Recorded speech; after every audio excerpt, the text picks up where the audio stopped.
नमस्कार दोस्तों, मैं नीरज सेल्स यूट्यूब चैनल में आपका स्वागत करता हूं। तो दोस्तों, आज के इस वीडियो में हम सिंपली डिस्कस करने वाले हैं आईपीओ क्या होता है। ओके, तो चलिए दोस्तों इस वीडियो को शुरू करते हैं। यदि दोस्तों आप ये वीडियो को रैंडमली देख रहे हो तो मैं आपको बता देता हूँ, ये जो वीडियो एक प्लेलिस्ट का पार्ट है जो कि हमने अपने चैनल पे स्टार्ट की है, जो प्लेलिस्ट और स्टॉक मार्केट के कोर्स से रिलेटेड है। ओके, जो कोर्स है इसको हम बिगिनर्स लेवल से लेकर एडवांस लेवल तक लेके जाने वाले हैं। आज की जो वीडियो है इस कोर्स का ट्यूटोरियल नंबर 6 है। आज की वीडियो का टॉपिक है व्हाट इज आईपीओ। अभी मैं आपको माइक्रोसॉफ्ट व्हाइट बोर्ड की तरफ लेके चलता हूँ, जहाँ पे हम आईपीओ के बारे में डिस्कस करने वाले हैं। हम बिल्कुल बेसिक कॉन्सेप्ट डिस्कस करेंगे ताकि जो बिगिनर्स इस वीडियो को देख रहे हैं उनको ईजिली समझ में आ जाए। ओके, तो सबसे पहले मैं पेन ले लेता हूँ, उसके बाद डिस्कस करते हैं। यहाँ पे जो पहला क्वेश्चन आता है व्हाट इज आईपीओ। आईपीओ क्या होता है। सबसे पहले आईपीओ की जो फुल फॉर्म होती है वो होती है इनिशियल पब्लिक ऑफरिंग। अभी मैं आपको एक रिप्रेजेंटेशन के थ्रू समझाता हूँ कि आईपीओ का जो कॉन्सेप्ट है वो काम कैसे करता है। अभी हमारे पास एक कंपनी है एबीसी प्राइवेट लिमिटेड। हमारी कंपनी क्या करती है, सिंपली जो ब्रॉडबैंड सर्विसेज है वो काफ़ी सिटीज़ में प्रोवाइड करती है, जिसमें मुंबई, न्यू दिल्ली एंड पंजाब का नाम आता है। अभी हम क्या चाहते हैं कि जो अपनी एक्सपेंशन हम सर्विस का करना चाहते हैं, मीन्स जो हमारी ब्रॉडबैंड की सर्विस है हम चाहते हैं कि उनको 3 और स्टेट्स में प्रोवाइड किया जाए, गुजरात, मध्य प्रदेश और हरियाणा। अभी कंपनी के पास इतना पैसा नहीं है कि हम इन 3 स्टेट्स में भी जाके अपना जो इंफ्रास्ट्रक्चर है उसको सेटअप कर सकें। अभी इन 3 स्टेट्स में जाने के लिए हमें पैसा चाहिएगा, क्योंकि वहाँ पे हमें अपने जो इंस्ट्रूमेंट्स हैं वो लगाने पड़ेंगे, उसके बाद हमें एम्प्लॉय रखने पड़ेंगे या हमें लैंड एक्वायर करनी पड़ेगी। उन सब के लिए हमें पैसा चाहिए हुआ। अभी जो पैसे की अरेंजमेंट हो कैसे हो सकती है उसके बारे में डिस्कस करते हैं। अभी हमारे पास यहाँ पे टोटल 3 मेथड आते हैं जिससे कि हम पैसे की अरेंजमेंट कर सकते हैं। अभी जो फंड्स की रिक्वायरमेंट है उसको 3 तरीके से पूरा किया जा सकता है। हमारे पास पहला ऑप्शन है या तो हम लोन बैंक से लें। यहाँ पे ध्यान दीजिएगा दोस्तों, यहाँ पे जो काफ़ी और तरीके भी होते हैं, बट यहाँ पे हम जो मेन तरीके हैं उन पे फोकस कर रहे हैं। या तो हम बैंक से लोन लें। सेकंड ऑप्शन आता है सेल्फ फंडिंग, या तो हम अपने पास से पैसा लगाएं। थर्ड ऑप्शन आता है इक्विटी। ओके, इक्विटी में क्या होता है कि हम कंपनी का कुछ % हिस्सेदारी बेच देते हैं किसी थर्ड पार्टी को। ओके, अभी सबसे पहले डिस्कस करते हैं लोन फ्रॉम बैंक्स। यदि हम बैंक से लोन लेते हैं तो हमें कुछ ना कुछ कोलेटरल रखना पड़ता है। इन द सेंस हमें कंपनी की एसेट्स को गिरवी रखना पड़ता है लोन लेने के लिए। ओके, और इन द केस यदि हमारी जो कंपनी है वो प्रॉफिट बना रही है तब तो कोई इशू नहीं है, हम लोन की जो किस्तें या जो लोन की ईएमआई है उनको रीपे कर सकते हैं, और जो लोन है उसको भी हम रीपे कर सकते हैं। बट इन द केस यदि हमारी कंपनी लॉस बना रही है और प्रॉफिट नहीं बना पा रही है तो उस केस में हम जो लोन है उसको रीपे नहीं कर पाएंगे, एंड इन द केस जो बैंक है उसको पूरा का पूरा राइट्स हैं कि वो कंपनी के एसेट्स को फ्रीज कर दे। तो यहाँ पे ये थोड़ा रिस्की हो जाता है बैंक से लोन लेना। ओके, उसके बाद आता है सेल्फ फंडिंग। सेल्फ फंडिंग में क्या होता है कि हम अपने पास से पैसा लगा पाएँ। अभी इतना पैसा हमारे पास होगा नहीं कि हम इतना पैसा लगा दें कि बाकी के 3 जो स्टेट्स हैं उनमें अपनी जो बिजनेस है उसको एक्सपेंड कर पाएँ। ओके, अभी थर्ड ऑप्शन आता है इक्विटी। इक्विटी में क्या होता है उसके बारे में अभी हम डिस्कस करेंगे। इक्विटी सिंपली अभी आप इतना समझिए कि हम जो कंपनी की कुछ % हिस्सेदारी किसी थर्ड पार्टी को बेच रहे हैं। ओके, अभी हम डिस्कस करते हैं कि इक्विटी क्या होता है। सबसे पहले सपोज कि हमारी कंपनी है एबीसी प्राइवेट लिमिटेड, जैसे कि अभी हमने डिस्कस किया था, हमारी कंपनी की वैल्यूएशन निकल के आती है 100 करोड़। ये कैसे निकली है इसके बारे में मैं आपको आगे आने वाली वीडियोज़ में बताऊंगा। अभी के लिए आपको इतना ध्यान रखना है कि जो हमारी कंपनी की वैल्यू है वो टोटल 100 करोड़ है। एक रफ एग्जाम्पल हम यहाँ पे ले रहे हैं। उसके बाद जो हमारी कंपनी एबीसी प्राइवेट लिमिटेड हमें 20 करोड़ की डिमांड कर रहे हैं। 20 करोड़ की डिमांड इसलिए कर रहे हैं क्योंकि हमें 3 स्टेट्स में जाना है, तो जाने के लिए काफ़ी ज़्यादा पैसा लगेगा, एंड काफ़ी ज़्यादा पैसा लगेगा तो हमें ये पैसे की रिक्वायरमेंट, हम लोन नहीं ले रहे बैंक से, हमारे पास इतने पैसे खुद है नहीं कि हम कंपनी में लगा पाएँ, तो हम क्या करें, इक्विटी से उठा रहे हैं। इक्विटी से कैसे उठा रहे हैं उसके बारे में बताता हूँ। तो यहाँ पे जो कंपनी है वो सिंपली क्या कर रही है, ऑफरिंग 20% इक्विटी। 20% इक्विटी ऑफर करने से मेरा मतलब है कि जो कंपनी है वो 20% हिस्सेदारी अपनी बेच रही है किसी थर्ड पार्टी को। मीन्स जो हम कंपनी के डायरेक्टर्स या जो ओनर्स हैं वो 20% कंपनी की हिस्सेदारी अपने पास से बेच रहे हैं किसी भी थर्ड पार्टी को। थर्ड पार्टी कौन हो सकता है, रिच पर्सन हो सकता है, कोई भी इंडिविजुअल हाई नेटवर्थ हो सकते हैं, वेंचर कैपिटल हो सकते हैं, प्राइवेट इन्वेस्टर्स हो सकते हैं। Venture capital in the sense जो भी मैं आपको एक एग्जांपल बताता हूँ, जो भी आपने शार्क टैंक की यदि देखा है तो शार्क टैंक में जितनी भी कंपनीज आती हैं तो वहाँ पे जो कंपनीज वो अपनी इक्विटी ऑफर करती हैं in exchange of money. Okay, वो इक्विटी ऑफर करते हैं कि हम अपनी कंपनी का 1% इक्विटी ऑफर करेंगे या 10% इक्विटी ऑफर करेंगे, हमें ये एक्सचेंज में 1 करोड़ रुपए चाहिए या 10 करोड़ रुपए चाहिए, डिपेंड करता है कंपनी की वैल्यूएशन पे एंड कंपनी के बिजनेस मॉडल पे। ओके, तो यहाँ पे हम क्या कर रहे हैं, हम डिमांड कर रहे हैं 20 करोड़ रुपए की, और इन एक्सचेंज हम क्या दे रहे हैं, 20% हिस्सेदारी दे रहे हैं अपने कंपनी में। ओके, तो यहाँ पे हम किसको दे सकते हैं, या तो कोई भी रिच पर्सन हो, वेंचर कैपिटल हो, या फिर कोई भी प्राइवेट इन्वेस्टर हो। अभी यहाँ पे लेंगे क्यों? ओके, यहाँ पे क्वेश्चन आता है कि ये क्यों लेंगे हमारी कंपनी में हिस्सेदारी। अभी कंपनी में हिस्सेदारी है इसीलिए लेंगे, हमें कंपनी का रिप्रेजेंटेशन करना पड़ेगा एक तरह से कि हमारी ये फ्यूचर गोल्स हैं जो हमें कंपनी का एक तरह से बिजनेस मॉडल इनको रिप्रेजेंट करना पड़ेगा कि जो भी आप पैसा देखो उसको हम कहाँ पे यूटिलाइज करने वाले हैं, एंड कंपनी के जो फ्यूचर्स गोल्स क्या हैं, कंपनी का मैनेजमेंट कैसे है, उसके बाद कंपनी के कस्टमर्स कैसे हैं, सर्विस कैसे हैं, प्रोडक्ट क्वालिटी कैसी है, सर्विस क्वालिटी कैसी है। तो हम ये सारा का सारा जब ये जितने भी फैक्टर्स हैं कंपनी को इनको दिखाएंगे तो ये कंपनी में हो सकता है कि इन्वेस्ट कर दें, और जैसे ये 20 करोड़ जो रुपए हैं वो कंपनी के पास जाएंगे और कंपनी का जो 20% हिस्सा है वो इनके पास जाएगा। अभी इनके पास जो 20% हिस्सा गया है उसमें क्या होगा उसके बारे में डिस्कस करते हैं। मान लीजिए कि कंपनी नेक्स्ट ईयर में टोटल 100 करोड़ का नेट प्रॉफिट करता है। अभी जो कंपनी ने टोटल 100 करोड़ का नेट प्रॉफिट किया है, यहाँ पे इनके पास 20% इक्विटी है, मीन्स 20% इनके पास हिस्सेदारी है। मीन्स इनकी जो वैल्यूएशन है, इनके पास जितनी भी कंपनी की हिस्सेदारी है उनकी जो वैल्यू है वो ऑटोमेटिकली इंक्रीज हो जाएगी यदि कंपनी प्रॉफिटेबल होती है। तो यदि कंपनी लॉस मेकिंग होती है तो ये जो इन्वेस्टर्स हैं उनको भी लॉस होने वाला है। ओके, ये बात ध्यान रखना। यदि कंपनी को प्रॉफिट होता है, जो इन्वेस्टर्स हैं उनका बैठा बिठाया पैसा बन जाता है। अभी जो इन्वेस्टर्स हैं या जो भी वेंचर कैपिटल या जो भी प्राइवेट फर्म्स हैं उन्होंने हमारी कंपनी को 20 करोड़ रुपए दे दिए एंड इन एक्सचेंज 20% कंपनी में हिस्सेदारी ले ली है। अभी 20% हमने अपनी कंपनी में हिस्सेदारी दे दी है किसी भी थर्ड पार्टी को। इन द सेंस अभी जो थर्ड पार्टी वो क्या कर सकते हैं कि हमारी जो कंपनी के डिसीजन मेकिंग में इंटरप्ट कर सकते हैं। मीन्स कि कंपनी की जो भी डिसीजन ले रही है कि नहीं ये चीज़ ऐसे नहीं ऐसे होनी चाहिए थी, वो आके इन चीज़ों को इंटरप्ट कर सकते हैं। डे टू डे जितने भी कंपनीज में एक्टिविटी होती है उनको इंटरप्ट कर सकते हैं, क्योंकि उन्होंने 20 करोड़ रुपए इन्वेस्ट किए एंड उनके पास कंपनी का 20% पोर्शन है। मीन्स 20% वो हिस्सेदार हैं कंपनी में। ओके, उसके बाद हम डिस्कस करते हैं कि आईपीओ इनिशियल पब्लिक ऑफरिंग क्या होता है, या जो ये चीज़ है इसको हम कैसे टैकल कर सकते हैं। मीन्स कोई भी थर्ड पार्टी आके ये ना बोले कि हमारी कंपनी कि आपकी कंपनी में हमारी 20% हिस्सेदारी है तो ये डिसीजन ऐसे नहीं है, ऐसे होना चाहिए था। उसके लिए ज़्यादातर कंपनीज़ क्या करती हैं उसके बारे में डिस्कस करते हैं। तो जो हमारी कंपनी है एबीसी प्राइवेट लिमिटेड वो क्या करेगी, सिंपली स्टॉक मार्केट में लिस्ट होगी। अभी स्टॉक मार्केट में कैसे लिस्ट होगी उसके बारे में डिस्कस करते हैं। यहाँ पे जो एक्सचेंज है एनएसई और बीएसई, यदि आपको नहीं पता तो आप मेरी पुरानी वीडियो देख सकते हो, उसके बारे में हमने डिस्कस किया है कि एनएसई बीएसई क्या है ठीक है। तो एनएसई और बीएसई एक्सचेंज में जाके जब भी हमारी कंपनी लिस्ट होगी, यहाँ पे लिस्ट होने के लिए कुछ प्रोसीजर होता है, उसके बारे में अभी हम डिस्कस करने वाले हैं। तो हम क्या कर रहे हैं कि हमें टोटल 20 करोड़ मार्केट से उठाने हैं। ओके, मीन्स हमें 20 करोड़ के जो वर्थ शेयर हैं बेचने हैं एंड 20 करोड़ पैसा हमें पब्लिक से लेना है। ओके, हमने क्या किया, 10 लाख अपने शेयर इशू किए। किस प्राइस पे इशू किए, हमने 200 रुपये पर शेयर प्राइस पे इशू किए हैं। एंड ये जो 200 रुपये पर शेयर प्राइस है ये हमने पब्लिक के लिए रखा है। ओके, अभी पब्लिक क्या करेगी, हमारे शेयर्स को बाई करेगी। एक एग्जांपल लेते हैं, यदि 10 लाख लोगों ने भी हमारे एक एक शेयर को बाई किया तो हमें जो अपना पूरा का पूरा 20 करोड़ रुपीज़ है वो मिल जाएंगे। 20 करोड़ जो रुपए हैं वो मिल जाएंगे। एंड जो फर्स्ट केस है उसमें क्या हो रहा था कि किसी भी एक ग्रुप ऑफ पीपल या किसी भी एक specific company total 20 crore invest कर रही थी, तो उस कंपनी के पास 20% हिस्सेदारी आ रही थी। बट इस केस में क्या हो रहा है, यहाँ पे काफ़ी ज़्यादा लाखों लोगों के पास 20% हिस्सेदारी छोटे छोटे हिस्सों में डिवाइड है। ठीक है, तो यहाँ पे ये डे टू डे एक्टिविटी में हमारी जो इंटरप्ट नहीं कर पाएंगे या जो बिजनेस है उसकी डिसीजन मेकिंग में इंटरप्ट नहीं कर पाएंगे। ओके, अभी यहाँ पे प्रोसीजर क्या होता है इनिशियल पब्लिक ऑफरिंग का, यानी मीन्स आईपीओ यदि कोई भी कंपनी अपना लाना चाहती है तो उसका प्रोसीजर क्या रहता है। तो यहाँ पे हमारी कंपनी एबीसी प्राइवेट लिमिटेड, ध्यान दीजिएगा दोस्तों एक बात और मैं बताता हूँ, यदि हमारी जो कंपनी है वो प्राइवेट लिमिटेड है, means private limited in the sense अभी हमारी कंपनी प्राइवेट है, जितने भी उसके शेयर्स हैं प्राइवेट है।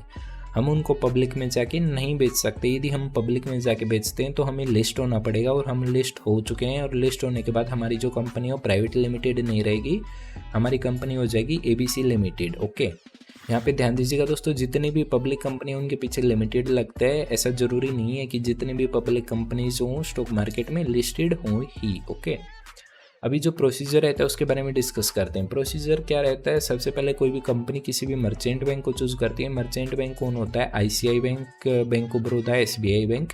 इन्हीं बैंक्स को हम मर्चेंट बैंक्स बोलते हैं, क्योंकि इनकी कुछ अलग ब्रांचेज होती हैं जहाँ पे ये कंपनीज को एक तरह से ऑफर करते हैं कि आप हमारे पास आइए, हम आपको स्टॉक मार्केट में लिस्ट करा के देंगे। ये डिफरेंट ब्रांचेज होती हैं इन बैंक्स की, ध्यान रखना।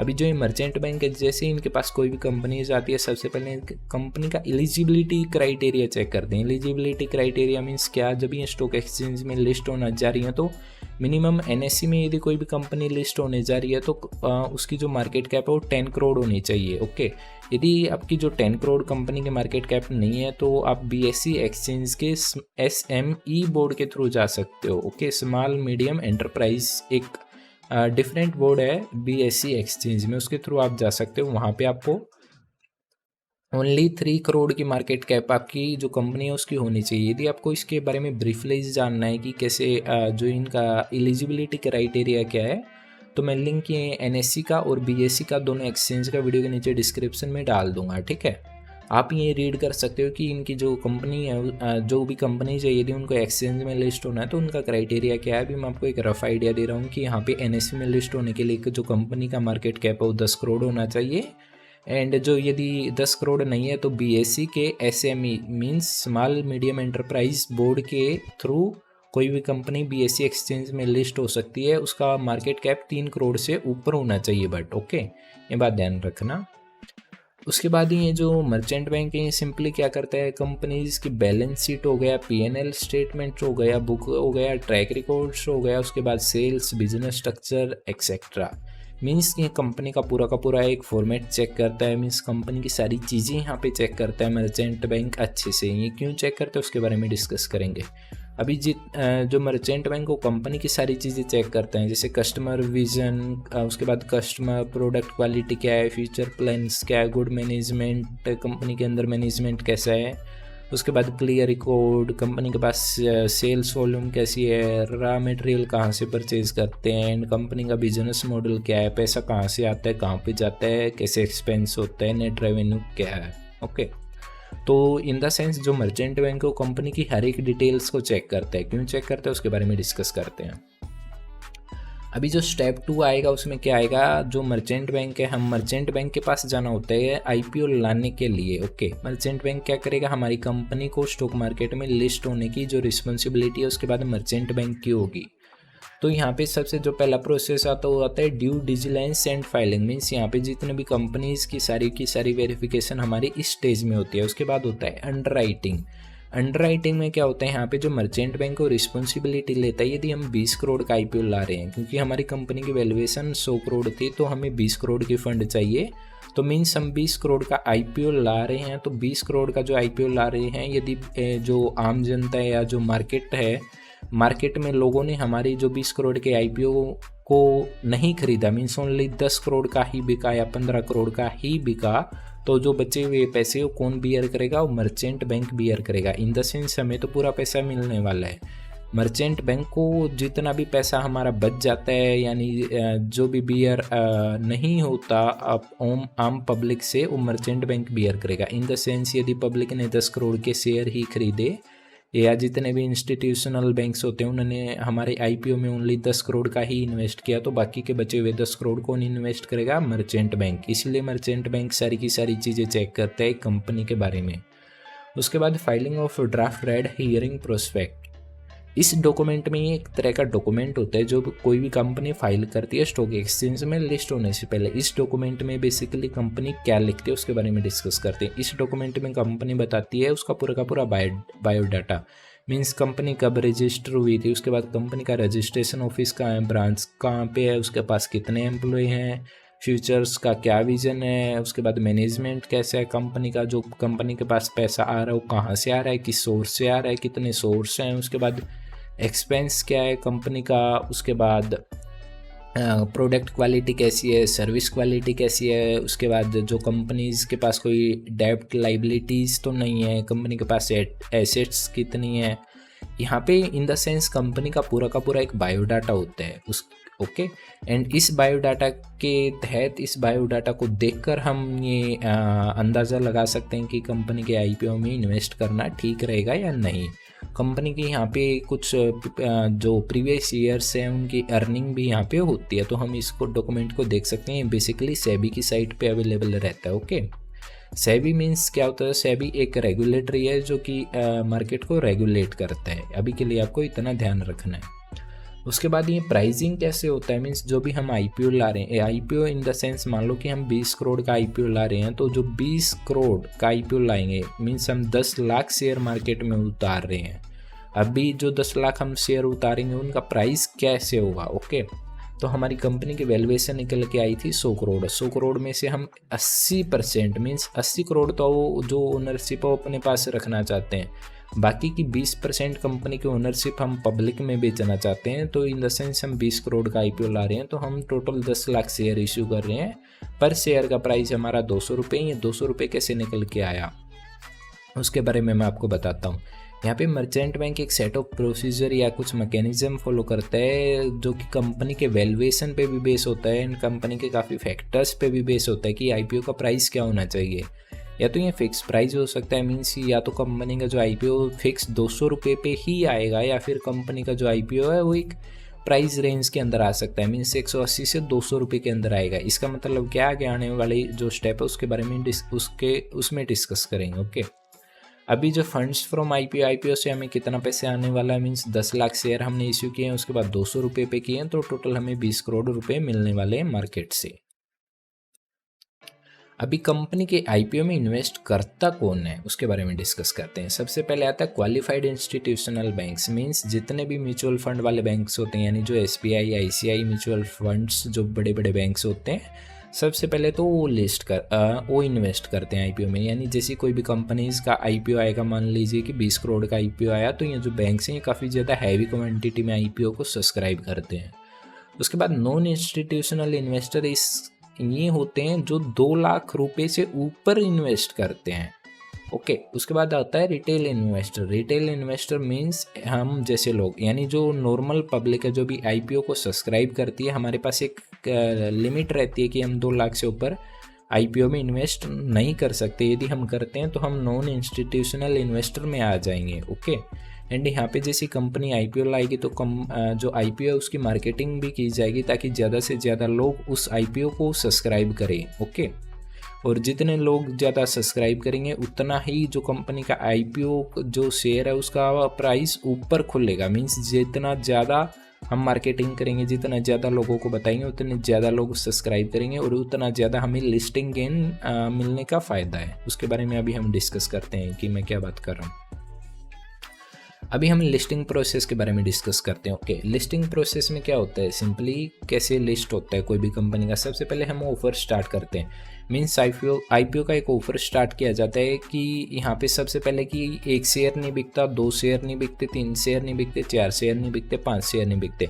यहाँ पे कुछ एक लोट में शेयर बिकते हैं, यानी एक लोट में शेयर बिकते हैं। जो एक लोट हो मिनिमम 14,000 रुपये का होता है, समथिंग। ओके, तो यहाँ पे एक लोट में हो सकता है कि यहाँ पे हमारे टोटल 10 शेयर हो सकता है कि 20 शेयर हो सकता है कि 30 शेयर हो। ये डिपेंड करता है कि कंपनी के आईपीओ जो आ रहा है उसमें शेयर का प्राइस क्या है। ओके, तो यहाँ पे मान लीजिए कि जो क्वालिफाइड इंस्टीट्यूशनल बैंक्स हैं, यानी जो बड़े बड़े बैंक्स हैं, म्यूचुअल फंड वाले बैंक हैं, उनके पास मान लीजिए कि 50% पहले से ही रिजर्व होता है। मीन्स यदि 20 करोड़ का आईपीओ आएगा तो 20 करोड़ में से 10 करोड़ कौन इन्वेस्ट करेगा, क्वालिफाइड इंस्टीट्यूशनल बैंक्स इन्वेस्ट करेंगे। उसमें से जो 20% वो कौन इन्वेस्ट करेगा, वो इन्वेस्ट करेगा NII, means non institutional investor, ऐसे लोग जो कि 2 लाख से ऊपर की इन्वेस्टमेंट करते हैं। उसके बाद रिटेल के लिए 30% स्पेस है। ध्यान दीजिएगा दोस्तों, ये एक रफ आइडिया है, यहाँ पे ये फ्लैक्चुएट हो सकता है। ओके, तो यहाँ पे रिटेल्स मीन्स जो आम पब्लिक है वो 30%, मीन्स जो 20 करोड़ है, 20 करोड़ में से 30% यदि शेयर बाय करना चाहते हैं तो वो नॉर्मल पब्लिक के हाथ में जाएंगे।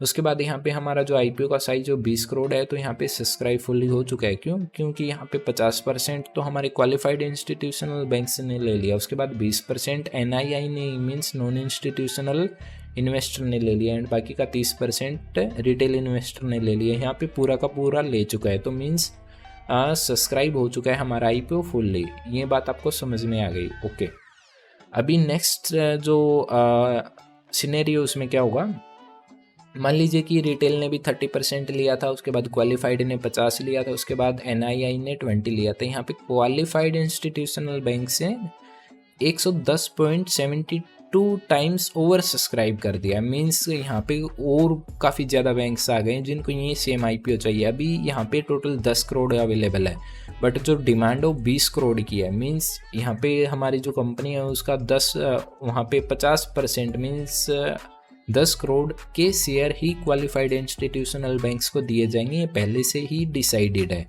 बट यहाँ पे बहुत सारे बैंक्स आ गए हैं जिससे कि जो डिमांड हो 20 करोड़ की हो चुकी है। अभी 20 करोड़ की जो डिमांड हो चुकी है, बट 20 करोड़ की डिमांड होने से उनको 20 करोड़ का पूरा नहीं दिया जाएगा, उनको सिर्फ 10 करोड़ का आईपीओ ही मिलेगा। मीन्स इस चीज़ को बोलते हैं कि ओवर सब्सक्राइब हो चुका है। सेम एनआईआई के केस में होता है, सेम रिटेल इन्वेस्टर्स के केस में होता है। मीन्स जो आम पब्लिक है उसको 30% ऑफर है। मीन्स मान लीजिए कि मैं एक रफ़ एग्जांपल देता हूँ कि हमारी कंपनी के 1 लाख शेयर इशू हुए हैं मार्केट में, और 1 लाख मीन्स यदि 1 लाख लोगों ने ही बिड किया तो सभी को एक एक शेयर मिल जाएगा। उस केस में हमारा जो आईपीओ फुल्ली सब्सक्राइब हो चुका है। यदि हमने 1 लाख शेयर इशू किए हैं और 2 लाख लोगों ने बिड किया है, तो यहाँ पे जो हमारा आईपीओ है ओवर सब्सक्राइब हो चुका है। यहाँ पे एक तरह से बिडिंग होती है आईपीओ की। ओके, यहाँ पे जो आईपीओ का साइज है 20 करोड़ है और यहाँ पे ओवर सब्सक्राइब हो चुका है। अभी हम बात करते हैं कि ये लिस्टिंग कैसे होता है। सबसे पहले कोई भी जो कंपनी का आईपीओ आता है उसका ऑफर स्टार्ट होता है एंड फिर ऑफर एंड होता है। ये 2 डेट्स होती हैं, इन दोनों डेट्स के बीच का जो टाइम होता है वो 2 से 3 दिन का होता है। मान लीजिए कि 1 फेब को आता है, उसके बाद 3 फेब तक टाइम होता है रिटेलर्स के पास कि वो इस आईपीओ को सब्सक्राइब कर सकें। सब्सक्राइब इन द सेंस मैं बताता हूँ कि ये कैसे होता है। सबसे पहले जो आईपीओ जैसे ही आएगा तो ये आपके ट्रेडिंग अकाउंट में आएगा, ठीक है। ट्रेडिंग अकाउंट में आपको रिफ्लेक्ट होगा, या जितने भी आप और जो बैंक्स हैं, बैंक से भी आप डायरेक्ट आईपीओ के लिए अप्लाई कर सकते हो, बट मैं यहाँ पे एक ट्रेडिंग अकाउंट का एग्जांपल ले रहा हूँ। ओके, तो वहाँ पे हमें ये दिखाएगा कि 1 लॉट का प्राइस 14,000 है, हम इन्वेस्ट करना चाहते हैं या नहीं। यदि हम इन्वेस्ट करते हैं तो हमारे जो 14,000 रुपये हैं वो बैंक से ब्लॉक कर दिए जाएंगे। यहाँ पे कटेंगे नहीं, बैंक से ब्लॉक कर दिए जाएंगे। बैंक से ब्लॉक क्यों करेंगे उसके बारे में अभी हम बात करते हैं। उसके बाद ये प्रोसेस आता है हमारा अलॉटमेंट का। अभी अलॉटमेंट का प्रोसेस क्यों आता है उसके बारे में डिस्कस करते हैं। जैसे कि हमने यहाँ पे डिस्कस किया था, यहाँ पे हमारा जो आईपीओ फुल्ली सब्सक्राइब हो चुका है। मीन्स हमारे 1 लाख हमने शेयर इशू किए, 1 लाख लोगों ने ही सब्सक्राइब किया, तो सबको एक एक शेयर मिल जाएगा। ये मैं एक रफ एग्जांपल दे रहा हूँ, यहाँ पे लोट में होते हैं शेयर। ओके, ध्यान रखना। तो सभी को एक एक शेयर मिल जाएगा, तो यहाँ पे तो सभी को अलॉटमेंट हो जाएगा। जितने भी लोगों ने आईपीओ को सब्सक्राइब किया होगा सबको मिल जाएगा। But in the case of over subscribe की 1 लाख शेयर ही हैं बट 2 लाख लोगों ने उसके लिए बिडिंग की है, तो जो 2 लाख हैं उनको तो हम दे नहीं सकते क्योंकि शेयर तो 1 लाख ही है। तो यहाँ पे कुछ मैकेनिज्म, कुछ सेट ऑफ प्रोसीजर फॉलो किया जाता है जिसमें कि 1 लाख लोगों को ही शेयर मिलते हैं एंड बाकी के जो 1 लाख लोग हैं उनको शेयर नहीं मिलते। तो इन द केस अलॉटमेंट होता है। अलॉटमेंट मीन्स ऐसे 1 लाख ऐसे लोग भी हैं जिनको शेयर मिले ही नहीं हमारी कंपनी के, एंड 1 लाख ऐसे हैं जिनको मिल चुके हैं। अभी जिनको नहीं मिले उनका रिफंड हो जाता है। रिफंड इन द सेंस जो ये ब्लॉक किए थे, इसीलिए जो ये बैंक है ये ब्लॉक करता है शुरू में फंड्स को, क्योंकि यदि आईपीओ नहीं मिलता तो इस फंड्स को अनब्लॉक कर दिया जाता है। एंड जैसे ये जो फंड्स हैं फिर ये अनब्लॉक हो जाते हैं यदि आपको आईपीओ नहीं मिलता है। और यदि आपको अलॉटमेंट, यदि आईपीओ में आपका नंबर आ जाता है तो ये जो फंड है ये आपके अकाउंट से डेबिट हो जाएंगे, यानी काट लिए जाएंगे।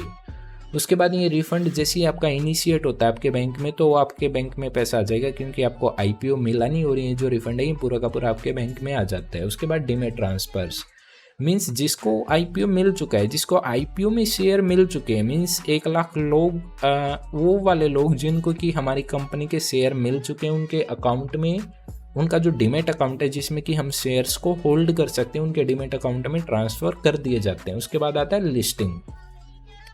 हमने 200 रुपये का, मान लीजिए कि हमने 200 रुपये पे अपना जो शेयर है उसको आईपीओ में उतारा था।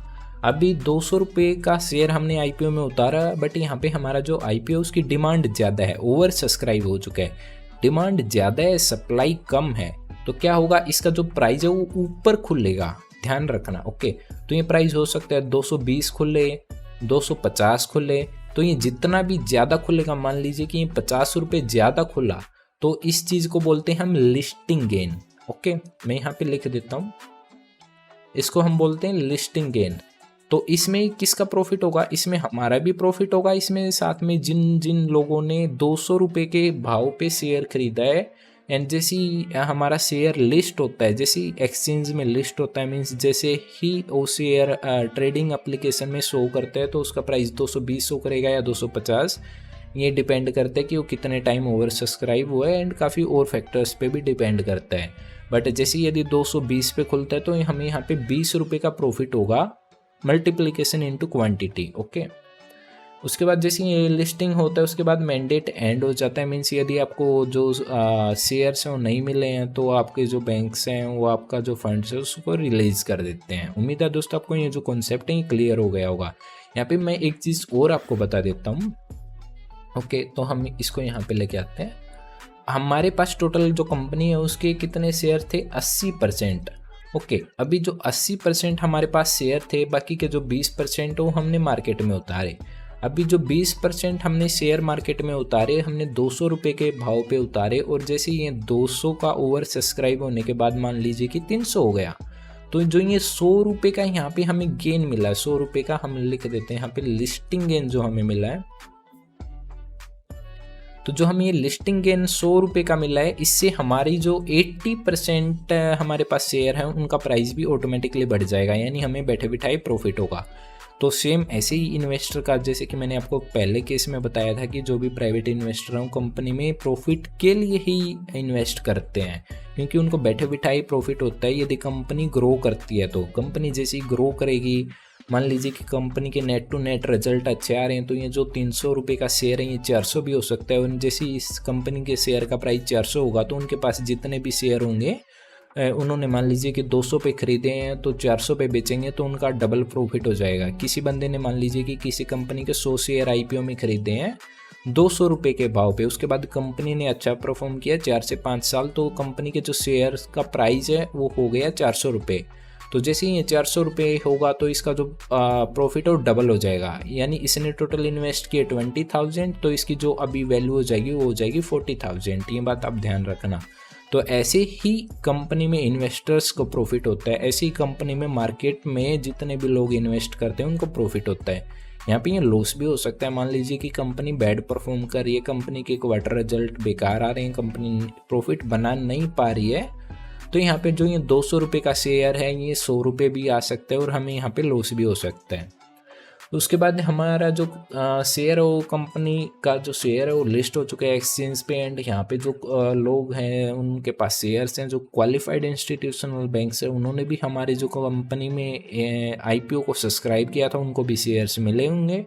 एंड जो नॉन इंस्टीट्यूशनल इन्वेस्टर्स हैं, यानी जिन्होंने 2 लाख से ऊपर आईपीओ में इन्वेस्ट किया है उनको भी मिले होंगे। एंड जो रिटेल इन्वेस्टर है जिन्होंने 2 लाख तक किया उनको भी शेयर मिले होंगे।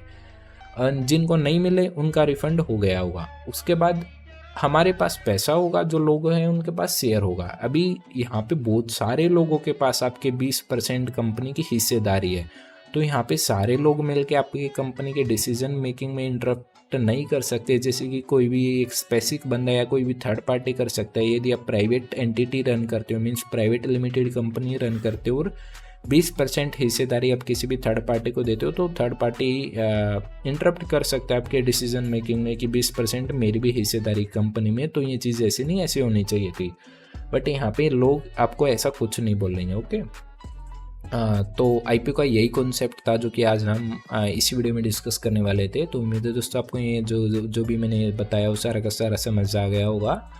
जो ये हमने जितना भी आज इसी में काम किया है उसका PDF आपको वीडियो के नीचे डिस्क्रिप्शन में मिल जाएगा। यदि आपको अभी कोई डाउट है तो आप वीडियो के नीचे कमेंट कर सकते हो। जो NSE और BSE का एलिजिबिलिटी क्राइटेरिया का वेबसाइट का लिंक आपको इसी वीडियो के नीचे डिस्क्रिप्शन में मिल जाएगा। उम्मीद है दोस्तों आपको ये वीडियो पसंद आई होगी। आगे आने वाली वीडियोज़ में हम और टॉपिक डिस्कस करेंगे जो कि हमने पहले वाली वीडियोज़ में डिस्कस किया, आप चेकआउट कर सकते हो। मिलते हैं दोस्तों एक ऐसी अगली टेक्निकल और हैकिंग वीडियो के साथ, तब तक के लिए जय हिंद, वंदे मातरम।